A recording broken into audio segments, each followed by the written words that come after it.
And good evening, and welcome to another edition of Sports Corner. I'm Ralph Williams, my co-host Smokin Jim Frazier by telephone.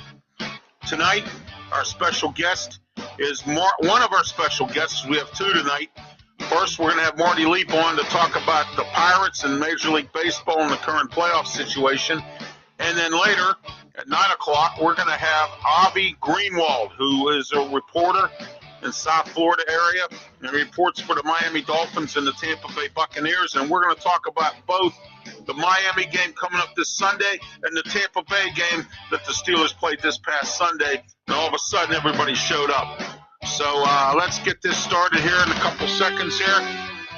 And Marty, welcome to the program. It's great to have you. Excuse me. Sorry. Excited to be on. Thanks for having me on again. Always enjoy it. You're welcome. And Smokin Jim, you want to say hello to Marty Leap? Hey, hi, Marty. Thanks for coming on, man. Can't wait to hear what you have to say about the Pirates. All right. So anyway, Marty, let's get started with the Pirates first, and we'll talk about the playoffs. I know the season has ended. Everybody said 62-100, including myself. That's primarily where they ended. What's your thoughts for next year? I mean, going into next year, you hope to see this team be a little more active in the offseason in terms of bringing things in. I mean, there's definitely some pieces there to build around. Obviously O'Neal Cruz did a lot of good after he was promoted. Brian Reynolds is what he is. Key Brian Hayes needs to improve offensively, but one of the best defensive players in the league. But to me, what's most exciting is if you look ahead to next year, obviously pitching is what matters most. But this starting rotation should have at least a pretty decent top three of Roansy Contreras, Johan Oviedo, and Mitch Keller. I mean, you finally saw Mitch Keller turn a corner this year. Roansy Contreras looked like the top prospect that he was touted to be, and Johan Oviedo pitched really, really well after coming over from the Cardinals. So, I mean, I think you got to at least feel confident of nothing else going into next year. Starting rotation built around those three with hopefully a few additions in the offseason should definitely be a lot better than it was this past season. Well, one thing I want to go ahead, Smokin. Jim, you have a question for Marty? No, go ahead, bro. Okay. Marty, I wanted to ask you this. Ben Cherington just had a press conference yesterday or the other day, and he went on and on. He mentioned something about signing veterans to more than one-year contracts. Now, I've had this conversation with many people in baseball that like baseball, and they all tell me the same thing. The Pirates need not to stop trading off these veterans and quit signing them to one-year contracts. Now, Ben Cherington said yesterday that this is not going to go on anymore. Do you believe him, or do you think he's just towing the company line?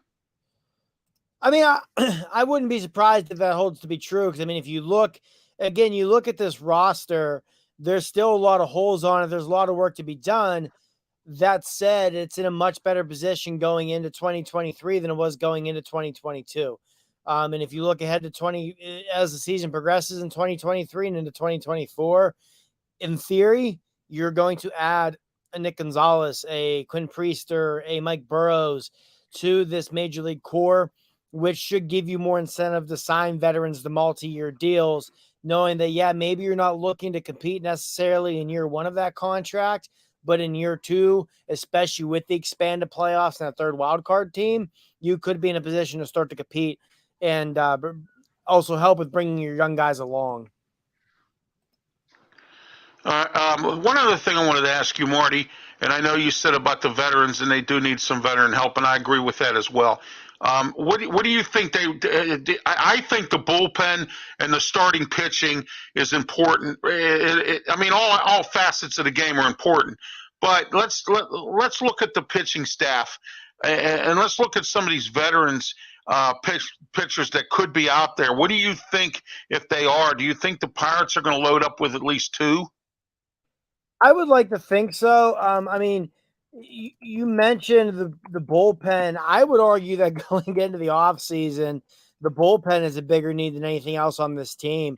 Yes. Because outside of David Bednar, who, really struggled in the second half of the season, which, I mean, you probably could chalk some of it up to a little bit of overuse, but outside of him, and you even have some question marks about him right now, this bullpen, it's just not very good.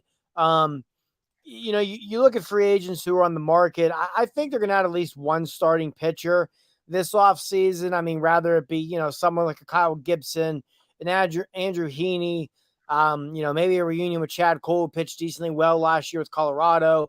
I don't think it's going to be some big splashy move, partially because of the price, partially because, as I said, you have a pretty good starting three going into next year, and you've got a lot of prospects that you can expect during the rotation next year. But the bullpen needs a lot of work. I think if there's one area you want to spend a lot of money this offseason, go out and try and swing some trades, it's the bullpen. One thing I've been very critical of Neil Huntington of is trying to build the bullpen too much through waiver claims and things of that nature. And typically when guys are available in waivers, it's for a reason. So, you go into next year, you look at this bullpen. David Bednar is obviously going to be the back end, even though he really struggled in the second half. Will Crowe's still going to have a spot. It'll be a big year for him. But yeah, you need to really overhaul this bullpen. Yeah, I'd like to see them bring in at least 2 or 3 proven reliable relievers this offseason. Because if not, no matter what this rotation's like, maybe no matter what this lineup's like going into next year, that bullpen's going to be such a problem that it may not much matter. I see. Do you Marty, Smokin' Jim, you have any questions for Marty? Let me know. No, go ahead, bro. Okay, great. All right. I just wanted to make sure if you had a question, I wanted to see that you get it in there. So, all right. Anyway, is there going to be any changes in coaches? Do you think perhaps the pitching coach maybe, or I know they brought Andy Haynes in, and he was supposed to be this great hitting guy. What's your thoughts on that, Marty? I mean, Ben Cherington said both towards the tail end of the regular season, said it again, meeting with the media earlier in the week, that they don't anticipate any changes to the coaching staff. If there are any changes, I think he worded it something along the lines of it'll be guys leaving on their own, not necessarily guys being fired. Right. We'll see what happens. Obviously, he's going to say that. He's not going to come out and say, oh, we're going to make all these changes before changes are actually made. So we'll see. I still won't be surprised to see some shakeup. Pitching coach wise, I think Oscar Marin will be okay. If nothing else, I mean, it kind of flew under the radar because the team was so bad. Right. But the last 7 or 8 turns through the starting rotation this year, they pitched pretty well. Over the course of the last, I think it was 40 games, their starting rotation's ERA was 3.40. So the rotation by the end of the year was trending in the right direction. So I could see that potentially buying Oscar Marin another season. But yeah, the approach at the plate last year wasn't just the results necessarily. It was the approach that was so concerning. Guys swinging from their heels, unable to get that runner in from third base with less than 2 outs. Way too many strikeouts. I mean, they broke the franchise record for strikeouts early in September. They passed that record with flying colors, and that's not a record you want to beat with flying colors. Oh, no. And then also too, Marty, correct me if I'm wrong, but we've led the league many years in leaving men on base. And it gets really sad that they have the bases loaded all the time, and everybody strikes out, no outs, and it's it's frustrating. I would say it during games, but good news: the Pirates have the bases loaded with nobody out. The bad news: Pirates have the bases loaded with nobody out. And they were historically bad last year with runners in scoring position. I'm not sure off the top of my head where they finished, but I know going into September, they had, I think, the second or third worst batting average in the history of baseball as a team with runners in scoring position. So that was something last year that they were just, like I said, they were historically bad with runners in scoring position. And you combine that with setting a franchise record for strikeouts in a single season. And I mean, I don't know if they keep track of, most runners left on base in a single season, but boy, they had to be close to that too. You factor all that, and I'd like to think even though it's only been 1 year, you'd like to make a change in the hitting coach. And, part of that with me too, with Andy Haynes, is he's a guy that Christian Yelich, who, I mean, everybody knows what Christian Yelich can do, basically ran out of Milwaukee. And when the MVP doesn't want to work with you, that probably should be a red flag. So I just hope that rather it's Andy Haynes or somebody else, this is going to be a team next year with O'Neal Cruz, with Brian Hayes. You need to take a step. Jack Sawinski, you'd like to see some improvements. You probably added Nick Gonzalez, G1 Bay full-time. It's going to be a lot of young hitters. So I just hope that whoever the hitting coach is, it's someone that they have faith in to develop these hitters and is capable of developing these hitters. Uh, what's your thoughts on? I don't know if you cover this much, but I know the Rad Board just gave Nutting some money to fix PNC Park up, and the Rad Board's tacking on $1 surcharge per ticket for the next 10 years.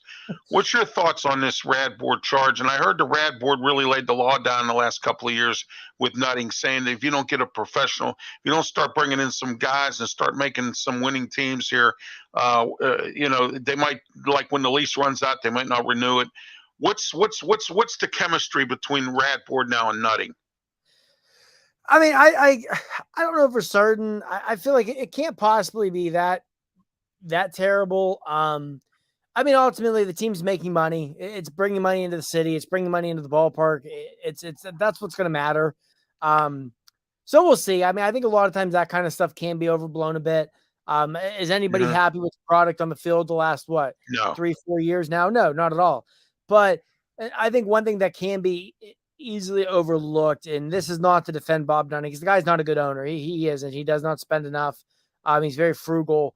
Prior to 2019, the Pirates had their best, what was a 5-year run since the 1970s, honestly. I mean, you make the postseason 3 times in a row, you missed it for 2 years, and then that 6th year, you missed it, but you bounced back in 180, 45 games, whatever it was. So what I'm saying in a roundabout way is that you can win with Bob Nutting as the owner. That's been proven. One thing he has proven is when the team is in position to contend, he will sign off on more spending. So I think that's something that too gets overlooked in these types of things. But I mean, ultimately, like I said, the Pirates are making money. They're putting people in the, I mean, they're not putting nearly as many people in the ballpark as you'd like, but they're putting enough people in the ballpark to make money. And ultimately that's what's going to matter. Marty, let's talk about the playoffs currently right now. Yankees won this afternoon in a game that was supposed to be played last night, but due to rain, they rained it out. And the Yankees now are going to go up against the Astros, and it's going to be the Padres and the Phillies. What's your predictions? What do you think's going to happen? Yankees and Astros, I think it'll be a very evenly matched series. I'd probably lean Houston just because I like their pitching more. Especially the Yankee pitching has some question marks right now with injuries. You look at old friend Clay Holmes, who hasn't pitched quite as effectively as late. And then they lost Aaron Hicks today also for the rest of the postseason. That'll be a big blow to their outfield. In the National League, I think the Phillies and Padres is going to be a really fun series. Two younger, exciting teams. Two different teams, which is cool to see. It's not the Braves and the Dodgers for the 4 millionth time. So I can tell you this much: whoever wins that series, that's 100% who I would be pulling for in the World Series, even if it is Philadelphia, just because I can't stomach the Astros or the Yankees. Yeah, I'm not a fan of the Astros either because of that nonsense that happened a few years ago. Agreed. Which is unfortunate because they kind of went from being that model franchise of how to build it from within, build around your guys, draft, trade, develop, sign them long term, and turns out there was a lot of nefarious things going on there, but. Padres and Phillies, I think it'll be a great series. I think Philadelphia has the better lineup, especially without Fernando Tatis, obviously. But I think the Padres have the better starting pitching, and I think that's where I would lean. Also, the bullpen, the Phillies bullpen's been very up and down this year. I know Josh Hader hasn't been as dominant as usual, but man, if you can hand the ball to Josh Hader with a lead in the 8th or 9th inning, you're still going to feel pretty good about your team's chances of winning. So I think it'll be a very good series. Won't be surprised to see it go 7 at all, but with their starting pitching, I'll take the Astros in a really close, hard-fought series. That could be one of the more entertaining playoff series we've seen in a few years. Do you think Aaron Boone will be on a hot seat if he loses this playoff match here or this playoff contention here? I wouldn't be surprised. I mean, for goodness sake, there were Yankee fans who had him on the hot seat, because they didn't break the all-time wins record that they were on pace for at one point. I think, Aaron Boone, I almost put in a similar seat as Dave Roberts in Los Angeles, with the difference being Roberts has that one World Series.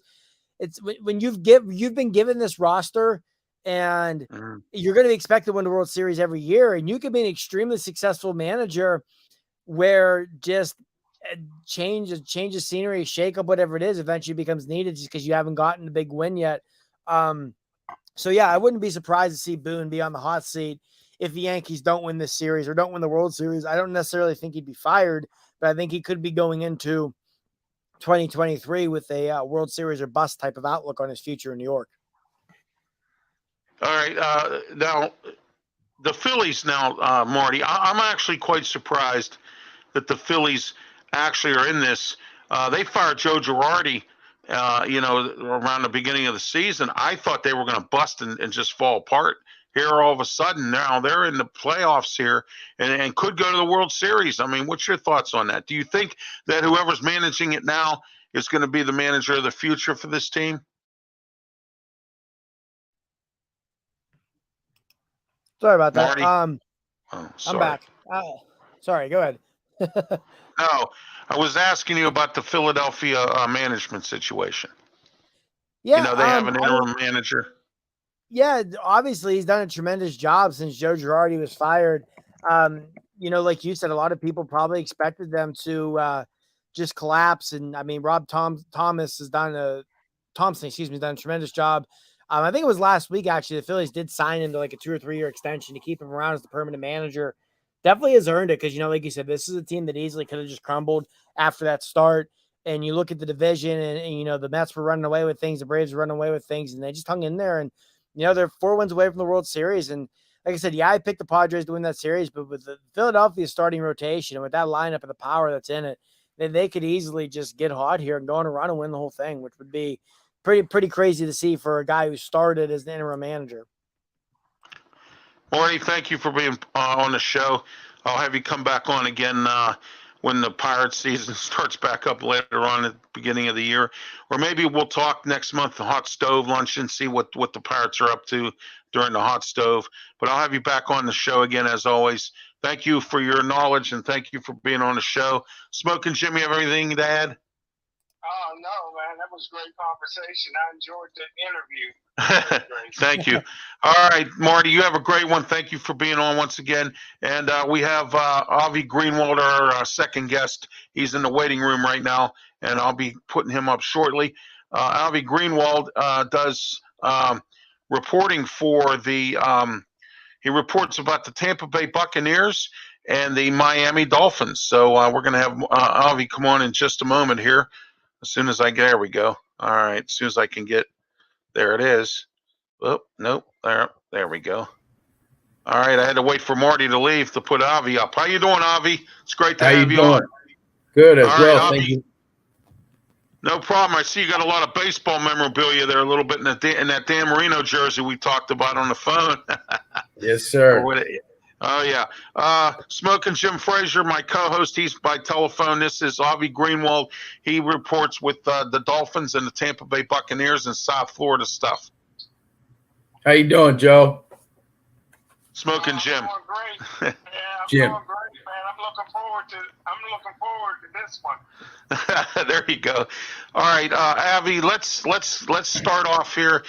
Tampa Bay played the Steelers on Sunday. Nobody thought the Steelers were going to win this game. Everybody, I even thought Brady was going to eat them up. What do you? What's the thoughts down there in Florida right now? Well, if I had to pick one thing that really stood out in the game, obviously I like what happened. I like the reemergence, putting the trust back in Najee Harris. Finally, getting him back out there, getting dirty. They finally got the ball back in Chase Claypool's hands. Finally proved he's worth something, right? Right. But you know what? It was a tough fought game. Leonard Fournette was really trying his butt off. He was really putting it in there, but they just couldn't get it done. The Buccaneers are really struggling with some offensive line problems right now. They got to really get it together. Yeah, that's what I hear. Smokin' Jim, you have anything you want to add? No, go ahead, bro. Jump in. Okay. Avi, we all agree here that the offensive line was bad for the Buccaneers. Now the fans are out there screaming and hollering on the internet and on Twitter and all that Brady shouldn't have went to that party for Robert Kraft, or that wedding reception or whatever it is he went to. Do you think that – I don't think that had anything to do with it. The man's 45 years old. He's been in the league forever. I don't think he needs much practice. He knows the Steelers. He's played against the Steelers. Do you think that this was just a resurrection game for the Steelers? Do you think that it was just that they really wanted to resurrect themselves and win? Or do you think it was just Brady having a bad day? Look, number one thing to first talk about here is it's the NFL. Anybody can beat anybody on any given day. They're all professionals. They're all at the top of the game. So, but I'll tell you what, I definitely don't think that if anybody's looking for an excuse, I think that's all it is right now, is they're looking for an excuse why Brady's not performing, why it's not happening. Look, it's Tom Brady. They'll get it, figure it out. They just need time. The guy's been in the situation before. You know, if you remember, the Buccaneers were in the same situation. I believe they started like 5-5 or something like that. I'd have to look it up. I apologize. The year they won the Super Bowl, everybody was counting them out, you know, and next thing you know, they're Super Bowl champion. So it's Tom Brady. I wouldn't get overzealous, over crazy about it. You know, they're going to figure it out and they're going to get it done. I have all the confidence that the Buccaneers will figure this one out. What's your do you think that the in this game, what do you think was the thing with Todd Bowles, you know, the coach and Leftwich and their game plan? I know they have injuries on the offensive line, and we'll talk about Najee later, and I'll tell you why Najee's back in business the way he always runs. I'll tell you about that in a few. But anyway, do you think the coaching might have messed this game plan up a little bit as well, or do you think that it was just the Steelers were just a better team Sunday? I think the Steelers were just a better team on Sunday. They showed up to play. It seemed like the Bucs were just a little slowed, a little behind. Yeah. They just weren't getting it done. Like I said, it's the NFL. Believe me. Steelers got talent, you know, and when those talent guys step up and play the game the way they need to, they're going to win a ball game. So you can't count them out. I like what I saw for Kenny Pickett earlier up until he got hurt, I believe, in the third quarter. And, you know, his backup came in, Trubisky, and did what he needed to do. He really got it going with his legs. And, you know, the crowd was behind him. So I believe I think it was just Pittsburgh. He just had a good day. Kenny Pickett is playing on Sunday. It was revealed today by I call him King Tomlin. I'm not a big fan of Mike Tomlin right now, and I haven't been for a few years now, some of the things that he's done. But I will tell you this. I do talk wrestling a lot, and back in the day, a wrestler named JBL used to be a color announcer, and he would say about wrestler John Cena, he would call him Big Match John, because every time there was a big match, John would show up. He would win the match. So I say this, that I think that King Tomlin and the Steelers actually stepped up this week. And one local reporter here and one national guy said, never count out Mike Tomlin and the Steelers, because they'll always find a way to come back even when they're losing many games. Hey. You know, so what's your thoughts on that? I mean, that's a proven point, you know, Santonio Holmes in the corner of the end zone. You know what I mean? I mean, they get it done when they need to get it done. They need to get it done, you know, Pittsburgh's known for it. You know, they dig deep. They definitely they dug deep and got that win. And, you know what? Their people are really going to respect them a little bit more going forward. I think they're not going to be a pushover, and they're really going to have to bring it when they play the Pittsburgh Steelers, for sure. Oh, absolutely. What I wanted to ask you was about Miami. As you know, we have a game with Miami this coming Sunday. I understand Tua's back. You think he's going to make a difference, or do you think he might be a little rusty, or what's your thoughts on that? That's a good question. Honestly, I wouldn't be surprised if Tua was a little rusty. Mm-hmm. But if there's one thing that we have noticed this year, is that without Tua on the field, we can't win. We can't do anything. Our team is almost irrelevant. We can't get any points on the board. It just can't move the ball. Tua needs to be back. He needs to be healthy. That's the number one concern. You know, obviously with every single hit that he's going to take, we're probably going to be cringing, hoping that he gets back up, because those last couple times that we saw him go down, that was scary stuff. So I'm really hoping that Tua can come back. Obviously, he's probably going to be a little rusty, but you know what? He's got the ability to win the game if he's healthy. So we need him out there. Definitely. And he's got the perfect head coach in his corner that can, motivate and do and deal with quarterbacks and everything else. What is your thoughts on this new coach and this the Miami Dolphins right now? Well, not to be a little off topic, but let's start off with real quick about I want to touch with Brian Flores, our ex-coach, and what I thought he brought when he first showed up in Miami. And that was a change of culture. which we had been needing for a long time. We had been Right. chasing the ghost of Dan Marino, been trying to replace him for so many years. And our culture, our identity was we're just going to find somebody, replace Marino, and keep going at it. And we were chasing that for 20 years plus. Yes. Mm-hmm. So Brian Flores comes in, changes our whole culture down there. He changes our identity. I believe that we are now a defensive-minded team. Our defense is going to go out there, keep us in ball games, and we need to get our offense out there and score some points to win the ball game. We got weapons this year. We brought in an offensive-minded coach, Mike McDaniels, and I'm excited. I think he's the perfect coach for what we needed to improve on. What we needed to improve on was offense. We needed to score, and we needed to get weapons. We needed to get everybody in here and get them on the same page. And Mike McDaniels is the guy. He can really get to those young guys because he's young himself, and he can really get into these guys' heads and really help them. I think he's an absolute phenomenal coach to have been brought in. Absolutely. Well, that's great. I was actually quite surprised because usually young coaches that are brand new, usually, they got to kind of slide around in the mud a little bit before they start winning. But he's just come right off and start winning. And, that's a great thing and a great feeling in Miami. Smokin' Jim, you have anything for Avi right now? I agree with him 100%. He may not know that Coach McDaniel has some ties here in the Pittsburgh area. His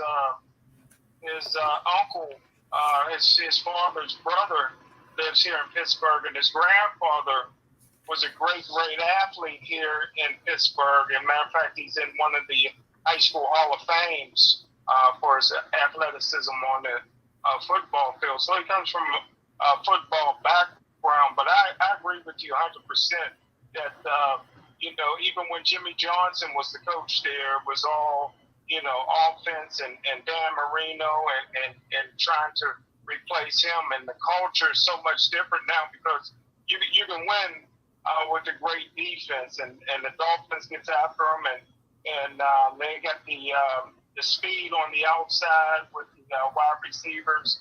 And it's just an exciting time. They lost 3 games in a row, but if 2 of you come back and the cobwebs are gone, the Miami Dolphins is right back into it.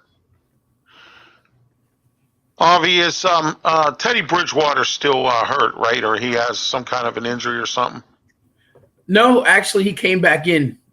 He backed up Skylar Thompson, so he was good to go last week. Okay. He is not hurt, but he is obviously not going to be playing. Tua is going to be coming back in. Right. But I do believe there is talk that Skylar Thompson may be keeping the number 2 role after Tua comes back. So Bridgewater might be slid down to the 3rd spot on the depth chart. So that should be interesting going forward. I wanted to tell you about Najee Harris. It was reported this week that they removed a steel plate that they had in his shoe. He has some kind of foot injury. It's that real well-known one. Smokin' Jim might be able to help me with it, that foot injury that a lot of these running backs get. And they were putting some kind of steel plate in his shoe.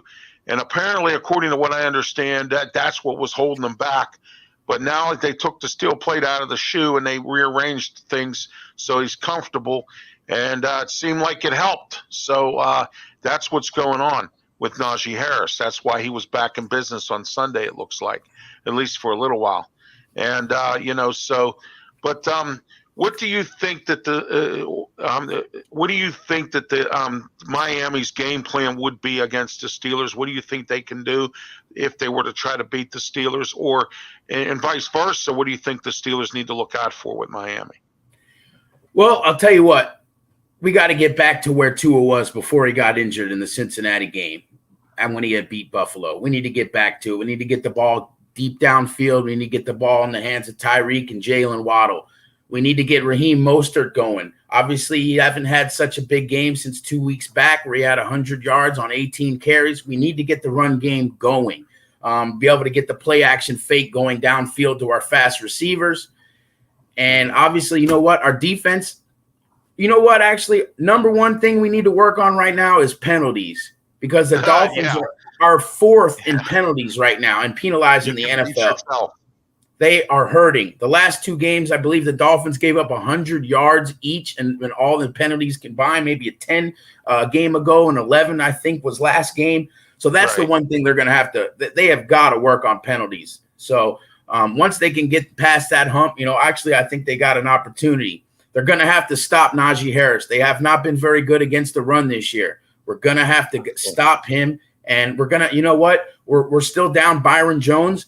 We got Xavier Howard, who hasn't been looking too good very well lately. He looks maybe to have missed a step or two. We're going to have to be relying on our rookie cornerback, Kadua Kua, I believe his name is. Right. And we're going to be needing him to be playing alongside Xavier Howard, and we're going to need to contain the quarter. We're going to need to contain the wide receivers. Chase Claypool, we can't let that happen again. Sorry to say. But, we'll see what happens. I hear Pat Freemuth. How do you pronounce his name? He'll be back next week. So we got to keep an eye on him. Yeah. And you know what? Look, the Steelers have had the Dolphins numbers for a long time. Last time we played back in 2019, I believe the Dolphins back 2019, Pittsburgh won 27-14 behind former Steeler James Conner, had a huge day, 145 yards. Look, Steelers have had our number for a long time. Last time before that, we lost in the playoffs first round, so this will be the first game without the Big Ben Roethlisberger era. So I'm really interested to see how this game will go. It's a whole new era, obviously, between the two teams. And if you want to be honest with you, if I think the Dolphins are healthy and play the way we should win this ball game. But you never know, like what the Steelers did with the Buccaneers the other day. So yeah, I was real surprised about that. I thought Brady. You know what? I can't stand Brady, but I didn't think that. And I always root against him.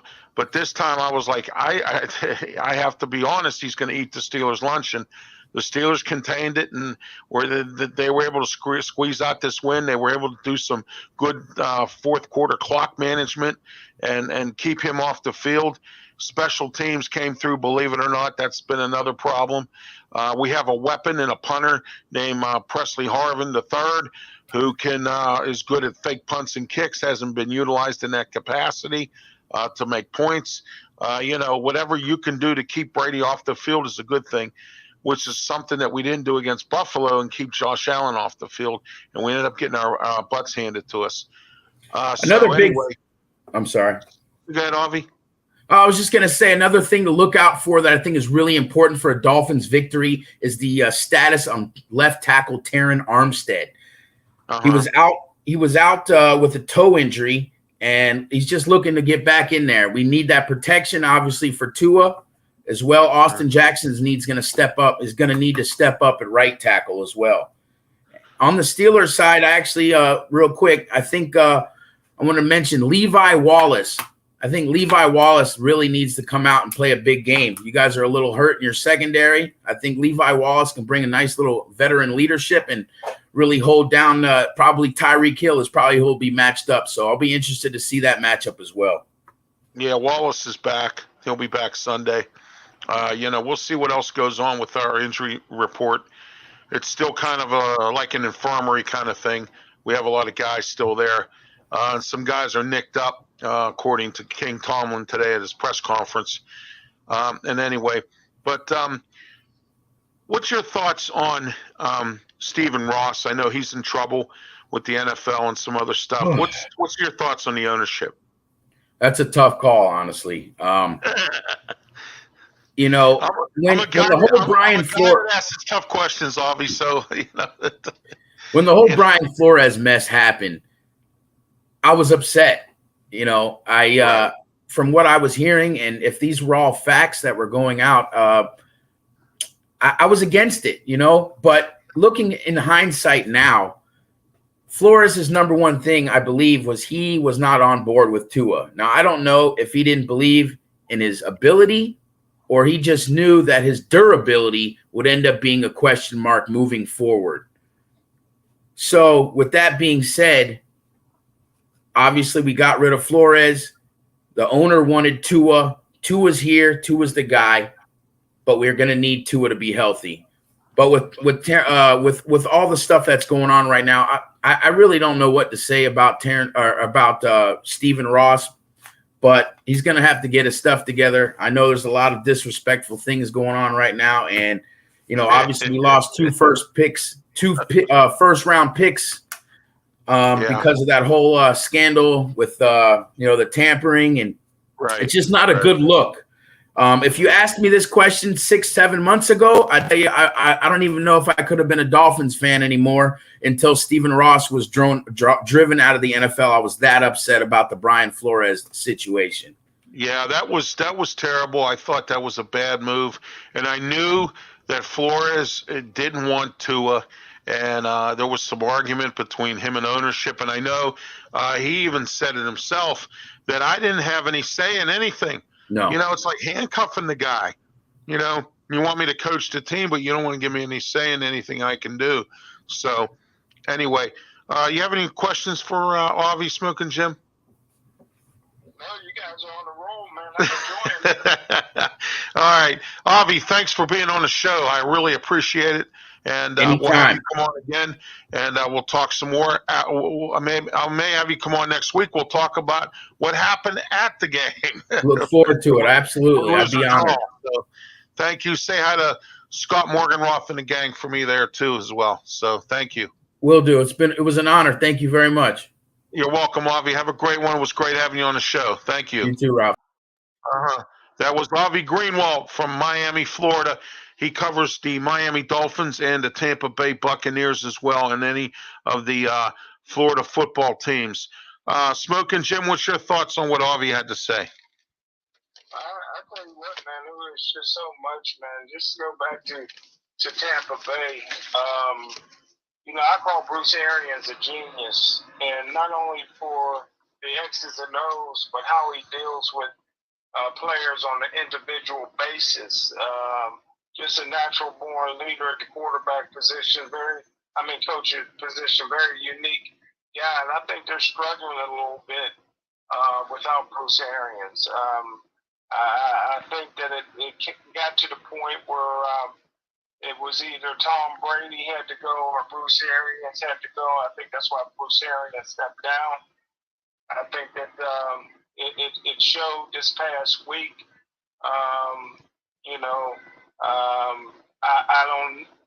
There's no way that Bruce Arians would allow a quarterback to go to a wedding during the season of an owner that's not the owner of the franchise that he's playing for currently. Right. So that would have been a problem. I know that for a fact because Larry Fitzgerald, and I thought that Bruce Arians was very unfair in this, but Chris Carter was a mentor to Larry Fitzgerald. He was a ball boy for the Minnesota Vikings. Chris Carter taught him everything that he knew as a receiver. And when Chris Carter went into the Hall of Fame, Bruce Fitzgerald wanted to go. Now, this is only in training camp. He wanted to go for a day.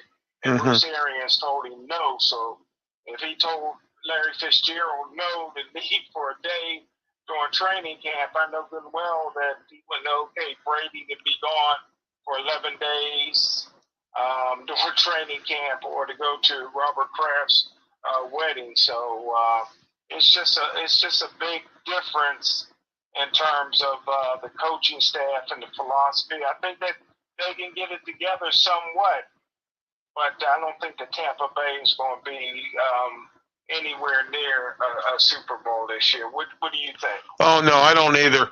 You know what? I was never sold on Todd Bowles. He's a great defensive assistant coach, super duper. I don't think he's a head coaching material. Everybody out here goes, well, when he coached at the Jets, Ralph, he didn't have enough talent. And they keep on using that talent excuse up there. You know something, Smokin' Jim, sometimes you got to take tuna and make tuna salad. And if you don't have you know what I mean? Sometimes, the excuses get old. He was up there for at least a good 3-4 years. I don't understand why he wasn't successful. And all I kept hearing was, well, he's a good coach, but he didn't have the talent. Make the talent, get the talent, find the talent, do something to get the talent in there. Okay. I mean, he's a great defensive assistant. Don't get me wrong. But I don't think he's a good head coach. I really don't. And I agree with you wholeheartedly. What's the coach that coached Jacksonville last year and coached Ohio State. What's his name? Urban Meyer. Yeah. Urban Meyer. Now, Urban Meyer, when he was a young coach, Urban Meyer won everywhere he went except Yes. for Jacksonville. Right. When Urban Meyer was, he got offered. Lou Holtz got him an interview with Bowling Green. Oh, really? I didn't know that. Wow. Yeah, and Bowling Green called Lou Holtz back and says that Urban Meyer turned the job down without even being interviewed. So Lou Holtz called Urban Meyer and says, hey, why aren't you taking the Bowling Green job? He says, oh, coach, that's not a good job. He says, if it was a good job, it wouldn't be available. Ended up taking the Bowling Green job and took several bowl games and turned that program around. At that time, then he went to Utah and won there. So, like you said, if you can coach, man, you can coach. You can coach or you can't coach. Or you can't coach, yeah. Yeah, because you know what, Smokin' Jim, I learned this a long time ago. I used to be a radio dispatcher for Yellow Cab. And when I was training for that job, I had a guy sitting next to me. He's up with the Lord now, named Mark Little. Mark said to me, Ralph, he says, look, I can't train you. I can sit here and I'll watch you. You make any mistakes or anything I need to put my input in, I will, but I can't train you. And he went like this. He said, Ralph, some people can bake a cake and some people can't. So I can't train you. And I've used this saying ever since because it's actually true about Todd Bowles. I don't care how great of a defensive coach you are. And I've said this in college too, numerous times. You've heard me say this. Some coaches can coach and recruit. Others can't. If you can't recruit, you better go find some assistants who can, or you're going to be in deep doo-doo because you're not going to be able to get the athletes you want if you can't. Look at Pitt now. All right, Narduzzi, he might not be a good recruiter, but he's got some assistants. Look at Tim Salim, his tight ends coach. He can recruit. Charlie Partridge recruits in Florida. I mean, he has some assistants who can recruit. And that's what you need if you can't recruit or you're coming into a new job. Even if you can, you need to bring people in that can help you. Todd Bowles is just holding the seat down because Bruce Arians can't coach because Tom Brady wants to be there. And you know what I would have told Tom Brady? If you can't work with Bruce Arians, then goodbye. See you later. Right. Take a hike. Exactly. You know what I mean? Right. Tampa Bay was too busy, catering to this guy. And we've all seen exactly what it is that he does. I wouldn't cater to him at all if it was me, but that's me. You know what I'm saying? I wouldn't do that. That's me. Okay. And as I mentioned to Avi earlier, but I got to tell you, today's King Tomlin press conference was actually interesting. You've been to his press conferences. I've never been to them in person. I used to go to the Bill Cowher ones when I was in the media before. But anyway, I don't care if you ask a tough question and he gets mad. Okay, fine. I understand that because coaches don't expect you to ask them tough questions. They think you're going to just sit there and cater to them. And in this town, you know how it is. We lose 38-3, and he's there laughing with the reporters after we lost 38-3. I don't find anything like that funny at all. You know what I mean? And then the reporters that asked him tough questions, you knew he was going to get an attitude. Well, today he got an attitude because two reporters did it again, asked him some stupid questions after he had already said what Kenny Pickett's issue was. He said, Kenny Pickett will play. Our medical staff has deemed him clear to play from concussion protocol. Okay. And then the reporter comes up again and says, well, do you think the medical staff is correct? And he got mad and he said, how many times have I told you I'm a football coach, not a medical specialist? But he said, I do trust my medical staff here. As we have the best in the world. We have other teams sending their players to our medical staff. So that's how good our medical staff is. And you're going to ask me that question. Okay. Then somebody else asked him almost the same question again. well, do you think Kenny Pickett should play on Sunday or not? He says, yeah, I'm going to say Kenny Pickett is going to play on Sunday. Oh, I mean, why would you – you've been there, Smokin' Jim. Educate our audience here about asking questions at these press conferences. You and I have both been there. But if I go to there, if I don't ask any question, it's not a tough question. Okay, I will not put myself there to ask a stupid question. All right, what's your thoughts on that? Well, I think a lot of times, and for yourself, you've interviewed hundreds and hundreds, if not thousands, of different people. Yes. The biggest problem with a lot of the beat reporters is they don't listen. They want to get their questions asked. And sometimes the coach goes over it in his introduction, talk.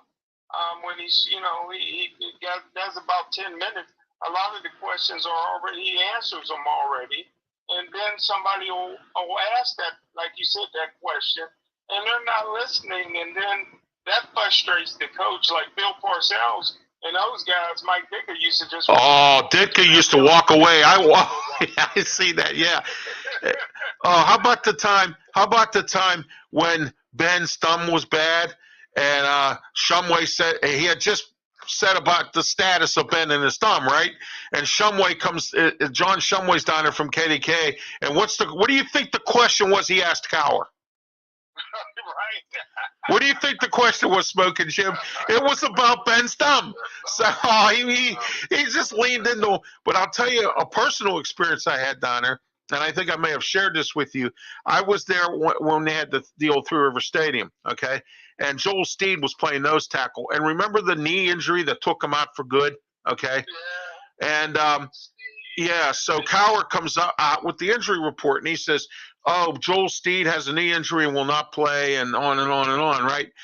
And do you know this kid I met, he was from Johnstown, brand new, first day on the job with Johnstown TV station. He was there to, I guess, interview some Steelers and attend the press conference.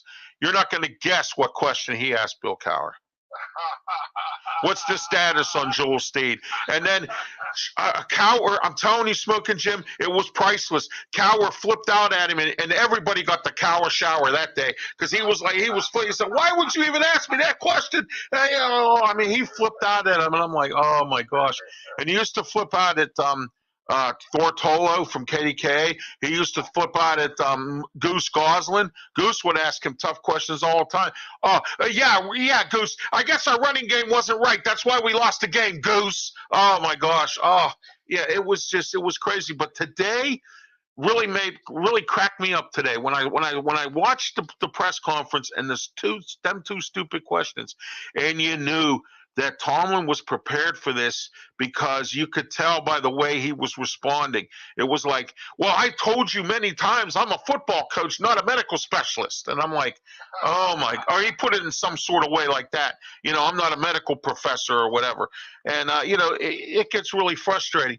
Smokin' Jim, what's your thoughts on this game coming up this Sunday against Miami? Avi pretty much laid it out to us, but I want to get your thoughts on it this week. It's a must win. Right. That's Yeah. all you can really say. It's a must-win because Philadelphia is going to shellac them. They're in a bad situation with Philly because Philly got a bye week this week. So Philadelphia has 2 weeks to get ready for the Steelers. So the Pittsburgh Steelers got to take advantage. All the opportunities is with Pittsburgh. Right. It gets very hot during the day in Miami, and the Pittsburgh Steelers are playing at night. So that helps them. It'll be a little cooler for them. They don't have to battle the heat. Tua's going to be rusty. They don't have the Steelers have a hard time stopping the run. Miami doesn't have a great running game. Right. So they have to really go down. And the problem with the Pittsburgh Steelers is after a big win, the next game they don't always play well. So they have to play with the same intensity. And don't forget, the Steelers play well at night. They play well on Monday Night Football. They play well on Sunday Night Football. They have the best record in the league, Smokin' Jim, on Sunday Night Football. They have the best record in the league. They need to continue that. I thought that Coach Tomlin should have went back with Miss Trubisky this week. Played a hot hand. Right. I don't. Kids coming off of a concussion, no matter how mild it might be, still, Trubisky won the game for him last week. He was hot. He hit Claypool. So I would go back. But do you think there's any truth to Dante Johnson being a diva in the locker room? Yeah, I think there's some truth to that. I think if you watch his posture when he's being interviewed, I think there's things he wants to say, but I think he keeps his mouth shut not to get in the doghouse. If you ever watch, I watch this stuff closely over the years, Smokin' Jim, and I'm pretty good expert at judging people. I was in customer service for 35 years, and I've dealt with everything from drunks to whatever, okay? So I can pretty much understand, and his body posture and the way he talks, I think he wants to say something, but he keeps his mouth shut. Okay. And I think that's true, but you know what? That doesn't surprise me because he's another. Every receiver wants the ball, Smokin' Jim. Everybody. Yeah. And when you're getting paid $18 million a year and you're getting hammered on the internet and you're getting you got all these people screaming and hollering because you're not catching the ball and you're dropping the ball and you're not running the route right. That's exactly where and he's frustrated. And like Jamie Foxx said in the movie Any Given Sunday, I just want to win. And maybe that's what he wants to do. He wants to win just like everybody else. And when you're not getting the ball, that's what I mean. And then like LL Cool J played in there. He played a running back that was a big prima donna that was upset because he wasn't getting his carries, to make his bonus. And, so we don't know what kind of bonuses he might get for catching a ball or making touchdowns. We don't know all that. You know what I mean? And don't forget something else that you and I look at that other people don't look at is that every potential starter on the offensive side of the ball skill position went down to Trubisky's house except for Mason Rudolph and Dante Johnson. That's right. Deontay Johnson did not go down. So maybe he never liked Trubisky. Maybe he likes Mason Rudolph. And I know he probably likes Dwayne Haskins. They might have been friends. You know what I mean? Stuff like that. Maybe he didn't like Trubisky. Maybe he looked on film to see what Trubisky's all about and said, look, I don't like this guy. I don't like the way he plays, stuff like that. That could be. You hit that right on the head there, Smokin' Jim. That's exactly it right there. That's why you get the drum roll. Hold on. There you go. That's why you get the drum roll. You hit it right on the head. So I mean, but that's Travis and the Icebreaker made some comments here. Travis, thank you guys for tuning into the program. Really appreciate it. I didn't get a chance to get to them because we've been busy with this talking Steelers. Okay, injuries. Kenny Pickett is in concussion protocol, but according to the King, he is going to be playing this Sunday. One other thing I wanted to tell you that's interesting. I was watching the Kansas City game, and the announcers were making they were analyzing the fact that Juju Smith-Schuster had to pick up the load this year for Kansas City because their receivers are in a hole or they're not doing their job or something. And they said Juju had to pick up the slack. And they said he's not used to picking up the slack except for the 1 year in Pittsburgh. And what do you think of that? Well, I tell you what, Juju had a heck of a game this past week. But this is the first touchdown he scored in a while. Yes. Yeah. Hey, he's in a great situation. Although, he's back on TikTok now, and when he did score a touchdown, he had to do, his showboat and all whatever he was doing. But, hey, it's a great situation. Juju's like a tight end playing receiver. He's a big dude. He's not fast, but he can run through those little defensive backs. He's going to get open. And if he gets it, and he's still a young kid, if he gets his head screwed on tight, because Mahomes will find you. Right. Get open, Mahomes will find you. Right. So I'm happy for Juju. He's in a great situation. What receiver wouldn't want to play for Buffalo Bills or the Kansas City Chiefs? Absolutely. Great quarterbacks that will get you the ball. They're very elusive, so you got to come up when you think they're going to run, and Schuster it's running free, man. You know the comments he made. Schuster made some comments about a week or two ago. Remember that he said he's learned more from Andy Reid here now than he ever learned in 5 years with the Steelers. Yeah, so that is the truth. Yeah, and Eric Bieniemy's our offensive coordinator. So I mean, there's a lot to learn there from two guys that are just some of the best. Let's get back to the injury report. Larry Okunjobi, whose name you can't pronounce from what El Levine tells me.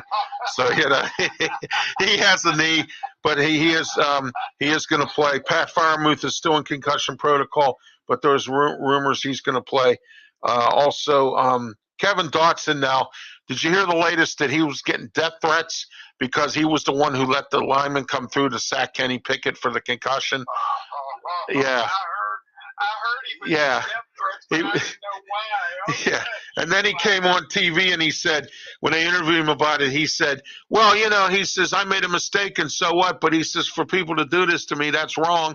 And he says, but people are going to do what they're going to do. And then he says, oh, you press people, you'll say stuff when we do stuff negative. But how about the positives that we're working our way up to being a better offensive line? But no, it's always the negatives. I'm like, oh my gosh. And when he said that, I says, he better look out for himself there. But he was frustrated. I mean, he was really angry. He was getting all these death threats, and I don't blame him. I mean, getting back to the injury report, James Daniels has an ankle, but is supposedly questionable. Akia Witherspoon, which I don't care comes back or not, is coming back. And so is Cam Sutton. Both of them could possibly play. Minka with the knee, he could possibly play as well. That's what the King had to say. Special teams finally came around, as I mentioned earlier, which I thought was actually quite interesting about the special teams for the Steelers, because they normally, drop the ball, as they say, because I don't like their special teams. I never have. I don't like Danny Smith. I don't think he's a great coach at all. And, I think that there's some things that, could be changed in the special teams, including him as well. Today, guess who they re-signed, Smokin' Jim? They re-signed running back Jason Huntley. He's going to be on the practice squad. Wow, okay. Yeah, and they also signed wide receiver Josh Malone, and he's been with several teams. They're back on the practice squad as well. All right, let's get into some Pitt football talk. They're 4-1. They go to play Louisville this Saturday night, 8 p.m. start. ACC Network and ESPNU. Carter Warren, who is one of their stud offensive linemen, he's out for the year with an injury. That's sad to hear because he's a great offensive lineman, and so he's going to be out for the year. Coach Narduzzi said on Monday that there's going to be a rotation between three different guys. He'll determine that come up this week. Also, wide receiver Jaden Bradley, who actually had some pretty decent catches. I don't know what happened to him. He's entering the transfer portal, so he's no longer with the team. So I thought maybe you'd want to know that. And then this bye week came up at the right time for Pitt, I believe. The North Carolina game also starts at 8 o'clock, which is the following week in Chapel Hill, North Carolina. What's your thoughts on Pitt football, Smokin' Jim? Well, my first initial thought was, where would Pitt be right now had they beaten Tennessee? Oh, my gosh. Yes, man, absolutely. They may be ranked in the top 5. In the top 5, yeah. Now nobody's even considering them. James Madison's, they're not even in the top 25, and James Madison just made it into the top 25. So there we are. That Tennessee game. Yes. There's no reason for them to have lost that game, but right. And Tennessee handled Alabama, man. I saw that. Yeah, I was going to talk with you about that as we went along here. What's your thoughts on that game, man? It was great to see Alabama go down, and I'm hearing that. I know his first name's Bill, but I can't remember his last name. Is their offensive coordinator, former Penn State coach and New England Patriots coach, Bill O'Brien. Yes. Bill O'Brien. I heard he's taking a ton of heat down there in Alabama for this. Wow. I mean, and he's up for every college coaching and NFL coaching job there is now nowadays, and so that's the situation with him down there. Let's go into the AFC North here for a minute here. Cleveland lost, I know that, and Cincinnati pulled it out by the skin of their chinny chin chin. They beat the Saints 30-26, and then the Giants beat the Ravens 24-20. What about the coach of the Giants? He's got them Brian DeBoer. He's got that team going really well. I had Danielle Orsino on a few weeks back, last month, and she does reporting for the Giants, and she told me, she said the Giants are moving along, and the Jets too. I got to tell you. I had an author on from the Jets, and I got to tell you what, Mike Westkoff, I had him on. He has a book out about the Jets. He attended some practice. He said Robert Saleh's got his stuff together, and the Jets are looking pretty good this year so far. So we'll see where they go. But Baltimore leads the division. They're 3-3. Cincinnati 3-3. Steelers and Cleveland both 2-4. So we'll find out where the ACC North goes. All right, let's talk about the Penguins for a minute. They won 2 games, and then all of a sudden laid an egg last night and lost to Montreal in overtime. What's your thoughts on the Pens this year? Well, I'm pulling for them because they kept the big three together, 17 years and going strong. But I tell you what, man, you can't be up 2-0 on an inferior team and get beat. It'd have been nice if the Penguins could have got that victory, then 3-0, and then came home. Be 4-0 before they have a tough stretch there in Canada. Hey, they're playing well. Malkin is playing lights out. Right. Oh, yeah. He's scoring every game. He looks like he's in shape. He's fast. So if he can stay healthy, those guys can be healthy. I think they'll bring a lot of memories, to the arena during the regular season. I don't think there'll be much of a threat in the playoffs. Oh, okay, there we are. All right. So, yeah, I think the Penguins are I hope the Penguins do well. They brought the gang back together. They want to try to get another Stanley Cup. I'd like to see maybe Malkin and Crosby and Letang and them get another Stanley Cup. And then I think they're going to go off in the sunset, just like Brady's trying to get 10 Super Bowls and Roethlisberger tried to get 3 and he couldn't. And I don't think Brady's going to get 10 Super Bowls either. So, because, Brady wants to fill both fingers, Smokin' Jim. He's greedy, man. He don't have enough.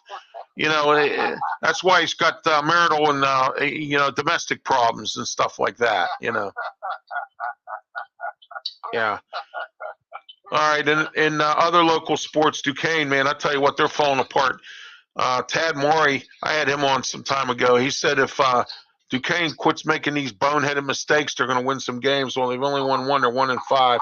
Robert Morris, 0-6. Oh, man, they're terrible up there. The Riverhounds. Last week they beat the Oakland Roots 3-1, and they're in the playoffs they play Birmingham this week at Birmingham Legion. They're called at Highmark Stadium this Saturday. Their first game of the playoffs. It's going to be great to see them back in the playoffs yet again with Coach Bob Lilly. ACC scores for the ACC: Clemson 34, Florida State 28. Hey, Smokin' Jim, how about my Syracuse? What did I tell you about Syracuse? A lot of stuff, man. That's just one of the many. 24-9. Did I not tell you about Syracuse? You said that before the season. Yep. Miami 20, Virginia Tech 14. It was a slow week in ACC. Most everybody had a bye week, so did Pitt. So anyway, so that happened. And then what's your thoughts on the NFL this past Sunday and some of the games? Well, I tell you what, man. It's a thin line between, you just got to keep working. Did you see how the Denver Broncos lost that game in overtime? I don't know if did you see it? No, I didn't watch the game. I'll probably catch it on NFL Network or get it on demand on NFL Network. I can do that. What happened, Russell Wilson's struggling. Yeah, he is. I hear with the that. new team and the new system, but he'll get it together. But the defense is playing so well, and San Diego's defense played so well, so they went into overtime, and neither offense could move the ball. Yeah. And San Diego had to punt out of their own end zone, so all Denver needed was a field goal to win, and they were going to get good field position. The receiver calls for a fair catch. One of San Diego's players blocks one of the Denver players into the kicker. Oh, in the end zone. Oh. He fumbles and they recover the ball. See, I didn't know that you could block somebody into the punter. Yeah, that's a safety. Yeah. It's your responsibility to stay clear of that punt receiver. And they got the ball and kicked the field goal away on the game. Oh my gosh! Yeah, it was a 19-16 score. I'm hearing some stories up in Denver that Nathaniel Hackett fired. They're not happy with him. Of course, Denver lately's been a tough job. It seems like they keep getting it wrong. They had Anthony Lynn up here for a little while, and then they had Vic Fangio, who I said was going to be a horrible coach. He's never been a head coach. He was always a defensive coordinator his whole career. He was 62 years old. I said, come on, a guy like that, you know what I mean? And look what happened. And so Seahawks 19, Cardinals 9. They're screaming murder down in Arizona too, Smokin' Jim. They want Cliff Kingsbury out. The Cardinals are struggling this year. They didn't do well last year. They were doing good at the beginning of the year and then tailed off at the end and broke down the whole end of the season. Bills beat the Chiefs. That was a surprising game, 24-20. And then the Eagles, they beat the Cowboys 26-17. I got to tell you, the Cowboys, they've been fighting even though they don't have Dak Prescott, but they're still fighting in the game. Our Commanders 12, Bears 7. Oh my gosh! Wow. Falcons. I think Marcus Mariota, man, Claudio's quarterback down there in Atlanta land. 28, 49ers 14. He's resurrecting his career in Atlanta. Could have done it with the Steelers, but he's in Atlanta. Jets 27, Packers 10. How about that one? See, I told you about the Jets. Mike Westcott verified it. He said he went to a few of the Jets practices, and he said Robert Saleh's organized. He's got that team tough, and they're ready to go. And he wasn't joking there. Rams 24, Carolina 10. Their interim coach, Wills, I believe is his last name, he ended up getting his first loss. Some other college scores, Tulane 45, South Florida 31, Kentucky 27, Mississippi State 17.